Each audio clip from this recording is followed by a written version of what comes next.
In today's study, we will look at one method of determining a person's marriage. The task is to find out which year it occurs, and how long it lasts. In our example, we use this red line, which is the lifeline, and this black line, which is the headline, as reference points. The lifeline here is simply used as a reference to mark the time. It starts here at year 0 and extends up to the wrist, where it marks 100 years. A short lifeline does not mean that one's life is short. So don't worry. Just extend the line up to the bracelets near the wrist and use it for reference. Look for any line connecting these two lines.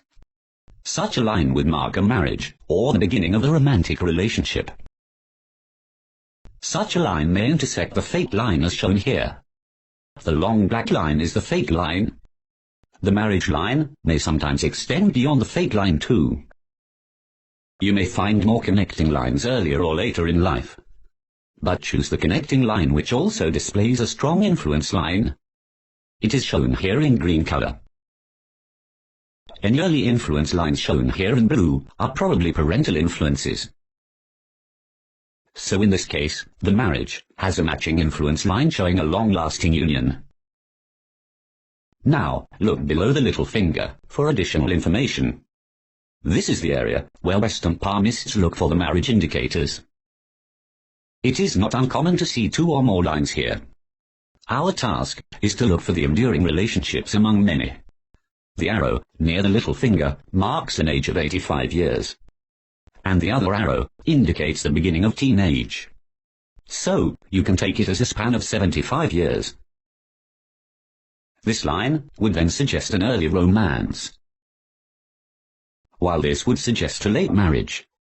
So in this example, we can mark the marriage line at two locations, both occurring around middle age. Now, let us look at another example. Here, we see an early teenage romance. It is probably with a person known from a young age, perhaps a neighbor or even a relative. And in later years, we see the person having another relationship. While it connects the fate line, it does not touch the headline directly. It seems like a marriage of convenience, rather than a romantic union. It does not match the long influence lines shown in green here.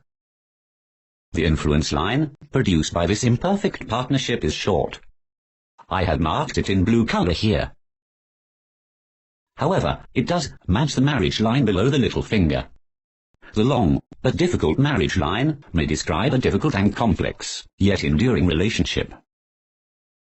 It appears to occur around the age of 35.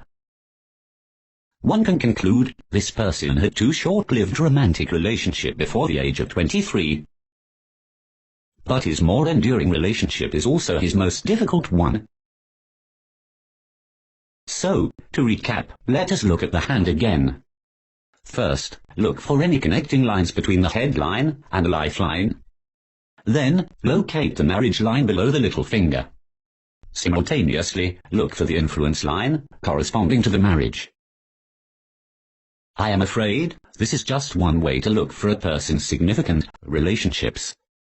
In our next videos, we will explore the subject in finer detail. Thank you for watching.